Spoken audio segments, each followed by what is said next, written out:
Boom, boom, boom. And then drawing is the hard bit. Every sheet. If I have any problems, Joe, give me a shout.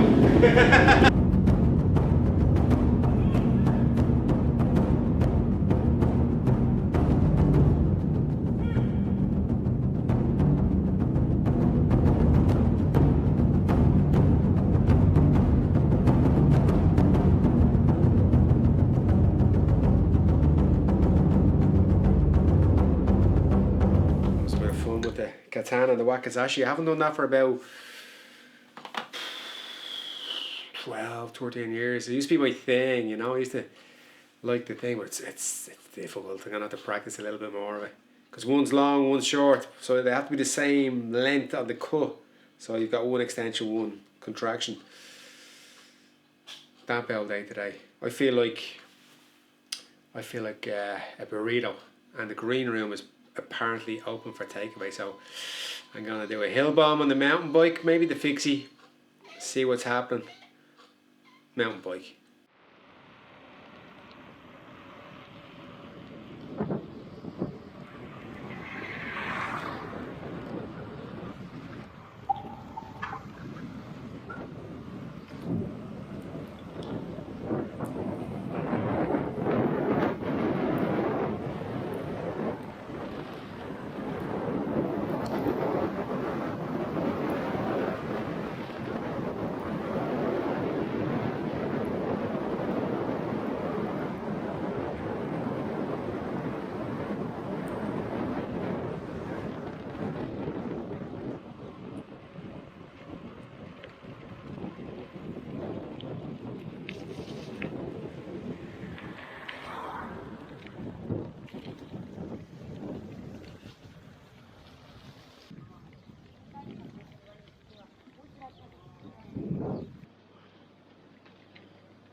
There must be somewhere open.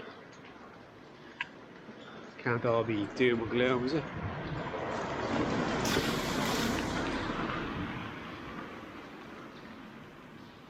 Chinese, they open? No, even the fucking Chinese are closed. Well, the fake Japanese claim to be like Osaka. They're really Chinese though. Oop. Sushi done by Chinese is not the same as sushi done by Japanese. Definitely not the same as fake Japanese. It's not bad though. The green room. See if they're selling it. Oh, they are. Great. Oh. No, they're closed. Everything's fucking closed, isn't it? Cunts. So it's looking like everything's closed. What do you do if you can't cook? You know, a lot of people can't cook anymore. They want to do takeaway or a restaurant, but they wouldn't have to boil an egg. There's got to be something. Uber Eats. There's two things I've kind of like promised myself never to order on Uber Eats, but that might be going out the window now. You could order here, couldn't they? It's not too, it's warm, but it's just raining. Let me have a look at Uber Eats. Let's have a look at this. I have it on the phone. Uber. Now Uber is banned here, but yeah. Restaurants. Stay at home. Okay, let me go with that. Yeah. Okay. You usually go straight into Uber Eats, but order food. There we go. Uber Eats. Alright, what do we want? Confirm your delivery. McDonald's, fuck them. Pokey's open, yeah. I don't fancy something warm though. Gorilla, that's open, is it?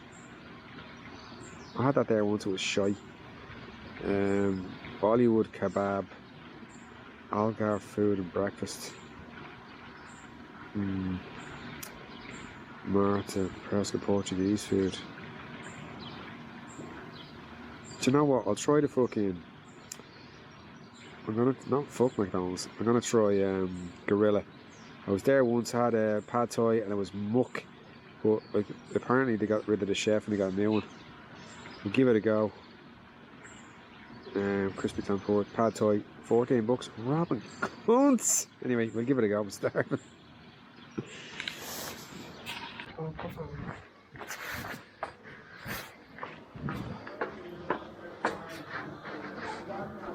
we go. Pad thai. Gonna find a nice little spot to eat it now. Street food should be eaten on the street. Right, where we go? Somewhere quiet.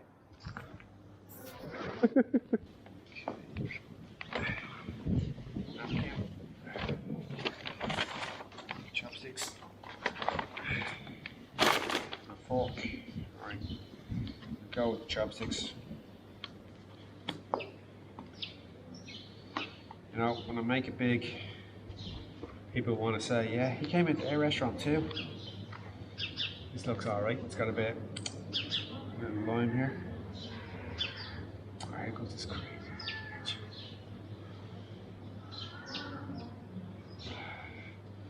Give you a look at it. Boom. Looks alright. See him face. I'm gonna go. I'm gonna go with the fork.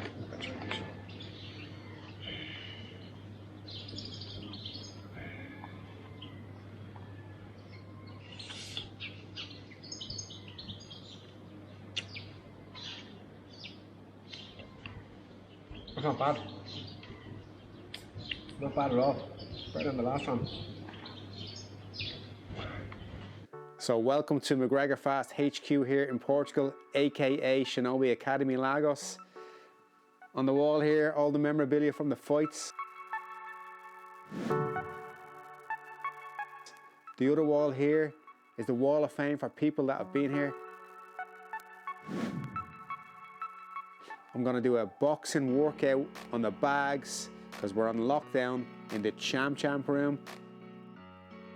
So I'm gonna have a little pre-workout drink. Here's what I'm gonna have. I've been looking in the medical books and there are 4 sources of energy that are available from food and drink, and they are carbohydrate, protein, fats, and alcohol. So what we got? Coffee machine, some capsules, and a bottle of proper 12 Irish whiskey. First of all, empty out the water from your reservoir, put in the proper 12, stick it in the back of the machine, turn on the machine. So capsule in, coffee thing, little espresso.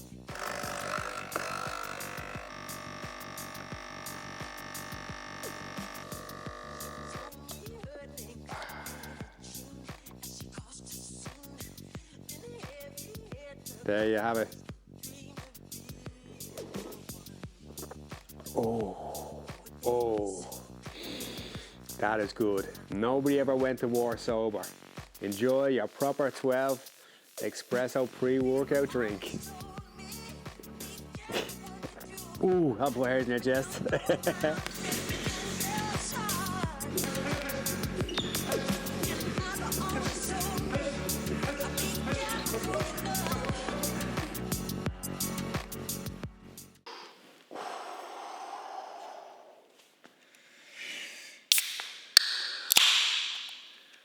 Turn into a bit of a piss head, haven't I? The proper 12 espresso, pre-workout, and then this little ensemble. Fuck, it makes me a bit looser, you know. Better talk about the outfit then, will I?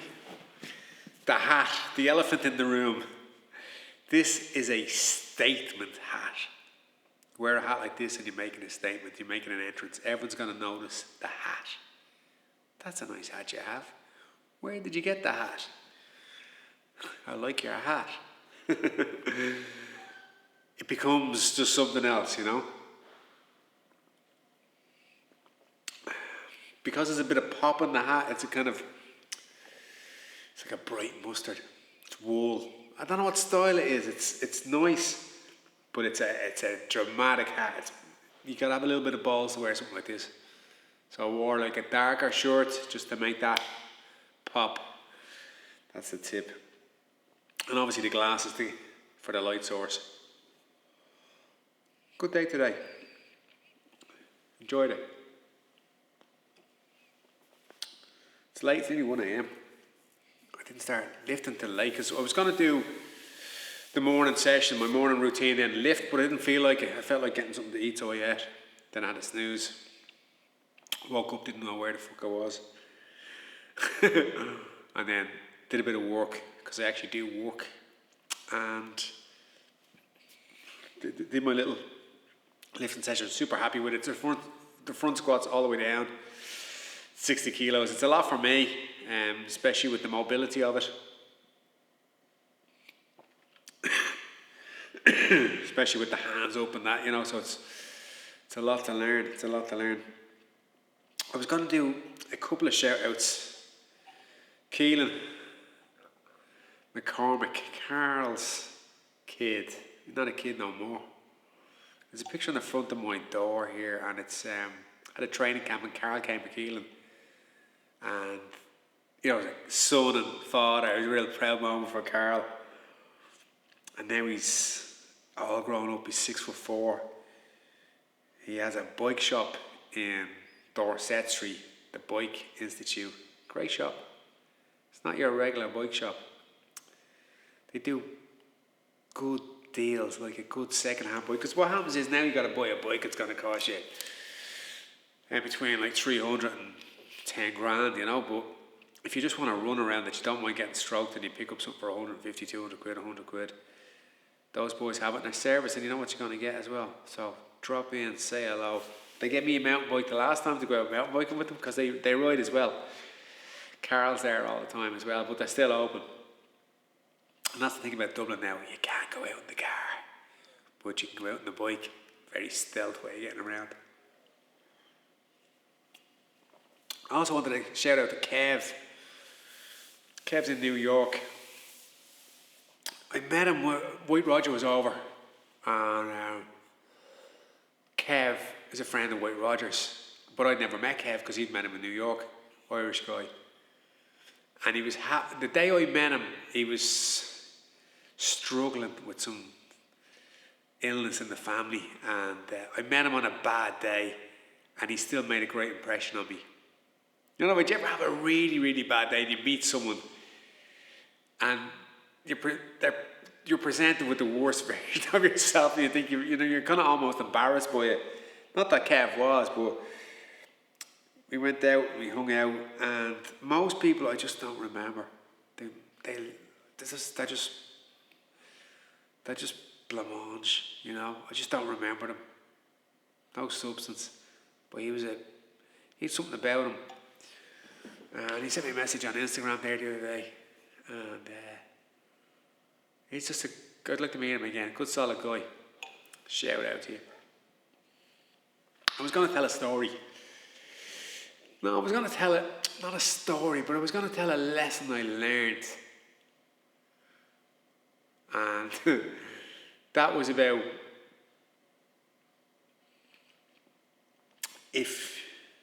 and here's the thing with me, if you say to me, I'll meet you at the Spire, right? And we lose communication. The last place I say, you said we're going to meet is where it would be. That's it. How I devised that plan of action was the Doc Julian himself. We were racing. We'd already been to Guadeloupe, and he came up with this idea, let's get the fuck out of Dodge for the winter, because the bike season started in March in Ireland, and the winters were long and cold, and he decided, why don't we go somewhere hot? And I said, that's a good idea. So I let him write to a few people. So he wrote to a guy called Michel Tube, who was the president of the Senegalese Bicycle Federation, obviously in Senegal, in West Africa. He wrote him off, he had his correspondence with the guy, and he said, yeah, come on down, pay for your own flight, I look after you, give you accommodation, give you food, there's races, if you win you'll get bonuses. So we decided to bounce on down to Dakar in Senegal, but the price of the ticket was kind of expensive. And then Julian had come across this bargain holiday on, they used to have this thing on the TV before the internet. I think it was called Oracle or something like that. It was kind of like, you click in the buttons on the TV and this page would come up and it'd stay on for 15 seconds and another page. A lot of it was kind of like holiday offers. And it'd loop itself around. So we found this holiday offer to the Gambia, one flight, return for 2 weeks with accommodation, and it was 99 sterling. We just thought we'd just get the flight and then bounce down into Dakar from there, right? So Senegal itself was, at one stage all the big nations went and pillaged and conquered Africa, the Caribbean, so the French, the Germans, the Dutch, the Spanish, they all went. But when they all established their colonies, they also went and attacked each other. So at one stage, Senegal was like owned by the British. And then the French invaded and they withdrew to this river called the Banjul. And they had a gunboat that could fire like 20 miles either side of this 200-mile river. So you've got this country called the Gambia, and it's 200 miles long and 40 miles wide. And the river Banjul runs in it. So it's the last retreat of the British, and they kept that. And then Senegal is French. Well, it was French. They're independent now. So basically what it was we would fly to the Gambia, and then Julie got this book out of the library, and it gave you a route of how to get from the Gambia to Dakar.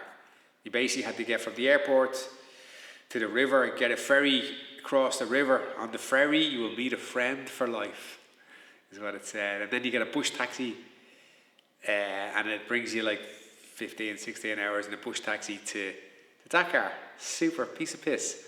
So we went with it.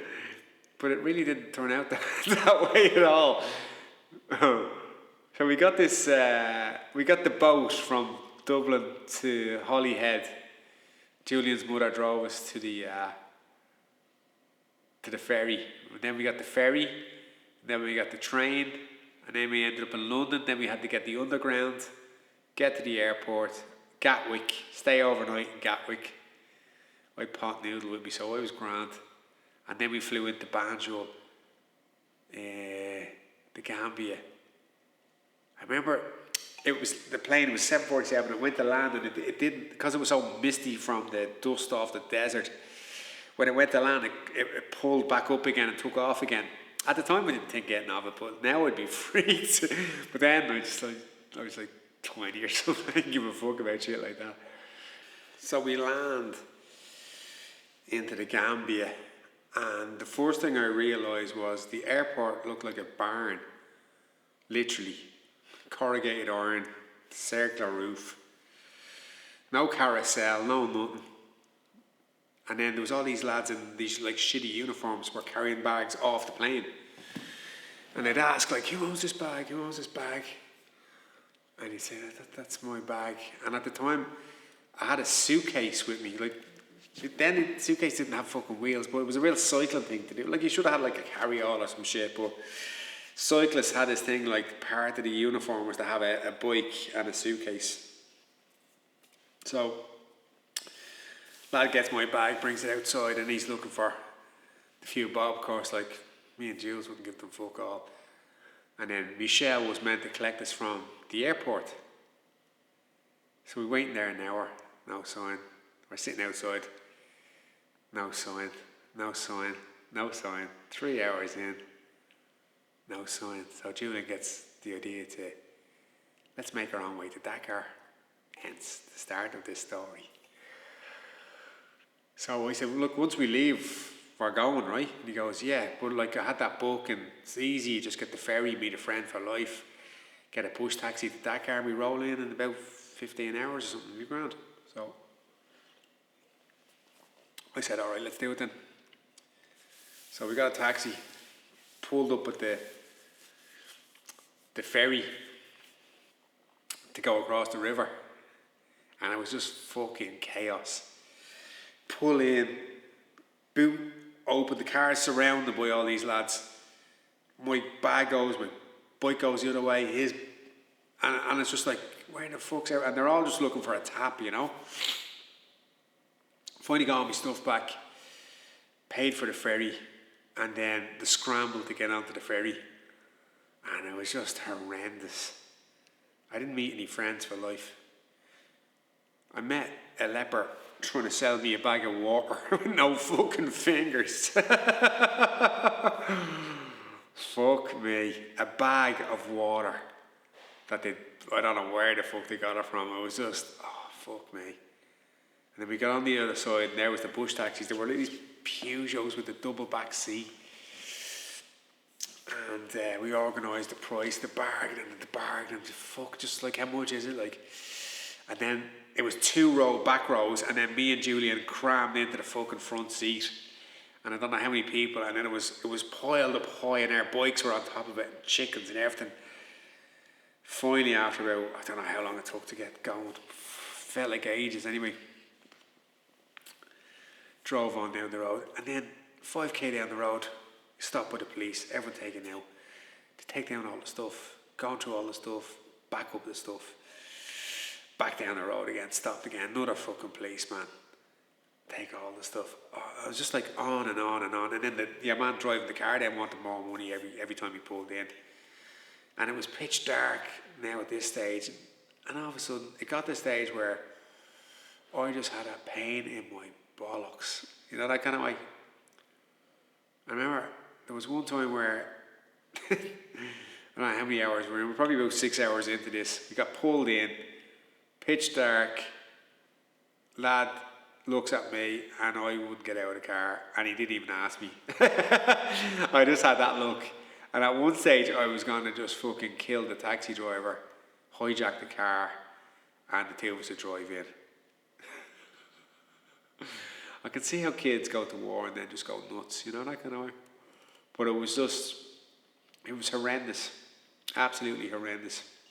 We stopped one time in this little fucking cafe. There was a 40-watt bulb in it, and that was all the light coming out of it. And we pulled in, and I was sat on the floor, and just completely and utterly flayed. And I said to Jules, I said, look, man, I'm getting out of here tomorrow.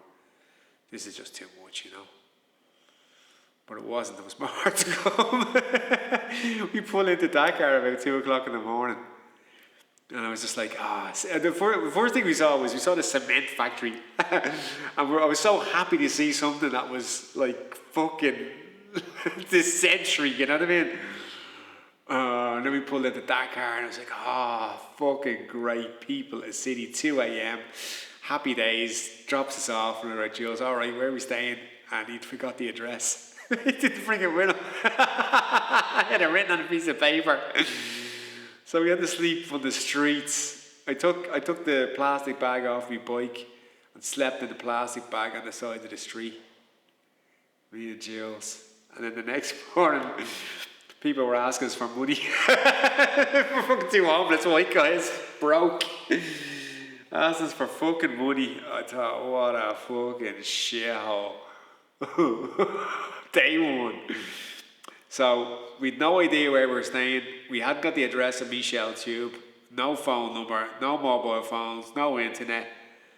So Jules obviously realised I'd kind of lost the plot. So he went off to find Michelle Tube, and then came back with him. And I was like, how the fuck did you find the guy? So he went to, here's the thing about places. Like if you grow up in Ireland or England, police officers are always kind of great members of the society. You know, they're reliable. You can ask them instructions. You can say, listen, guard, where would I go for this? Or officer, where would I go for this? And they're very helpful people. They're there to serve you and protect you. Like, try that in the States. Ask a copper for, like, a directions or something like that. They'll just fucking blank you. But same in Africa. Like, you go to Africa, police officers aren't very, what's the word? Honest. They use their powers to rob you. They're just robbers with fucking guns and badges, right? So he went to the fire department because firemen are there to serve people, to help people, and it was one of the best tips I ever learned. If you're ever in a place that's chaos and you're looking for someone to help you, go to the fire station because that's what they do for a living. They help people. So he went in and he rolled in and he said, listen, I'm looking for a guy called Michel Chib. He's the president of the Bicycle Federation. And the guy knew, just by chance. And he brought him around he drove him to Michel's house. And Michel was delighted to see him. And he came and picked us up like he was embarrassed, you know, that kind of way. Stuck us in a hotel for a couple of days and fed us up to the hilt before we moved into our house. And the irony of it was he'd left 2 plane tickets in the Gambia, in the Banjul airport, or wherever the name of the airport was, for us to fly from there to Dakar. Julian probably forgot that one too. So the irony of the story is, if you ever say to me, I'll meet you somewhere and we lose communication, I will be there and I won't fucking move. Africa, what a fucking, Jesus. I tell you, look, it made a lot out of me. I mean, not too much shit bothers me these days. And when you see like the stuff that you see there, and you see how like poor people are, and you see like just the pure sins that go on, like the people with the money and the people without the money, and people on their hands and knees and they're wearing sandals on their knees and their feet are turned the opposite way because they got polio and some fucker wouldn't pay 50 cents for a vaccine for them, you know. And then you just see, I remember one day I saw just like 10 state cars rolling off the fucking ship, brand new ones, going up to the Prince's Gaff, the King's house. And yet the people that he ruled were just fucked up, you know. So it was a great place. It was a good lesson, you know. It was hard living. A day was like a month. You couldn't go anywhere. You because of the colour of your skin. You couldn't. It was kind of like racism in reverse. It's like I could go into any place in Europe and not open my mouth, or America. No one knows who the fuck I am or where I come from. You could just wear a different look, you know. But you're a white boy in Africa. You're just money, you know. But we were broke the whole time. It was good. It was good. I might tell one of these stories again. I have loads of them. So that's it for today. I started messing with me katana wakizashi. Haven't done that for about 12 years, the two-handed sword. It's really, really tricky. It was something I really got into it for a while. And I'm going to spend a bit more time on it, so bear with me. Just doing two things. You know, the one's shorter and longer than the other, so I'm enjoying it. The lifting, the Olympic lifting, it's so complex. But I'm really doing it for the speed. Also for the mobility. I'm really having to deal with, like today with the squats and getting down, and it's just brilliant. It's just brilliant. I'd recommend it thoroughly to anybody. Especially if you're like if you're an athlete and you're off season, it's fucking great. Just because it really shows up where you're lacking, you know, really, really does, you know, and I'm really enjoying it. And it's really reflected into everything else I do. I feel I've got more power and speed. Even the way I'm walking is different. Even the way I run is different. Just feel better for it all in all. Righty. I don't think I have anything else to say. No, I had. Apart from Namaste. Hare Krishna. #Rafter. We are all one. Rafter.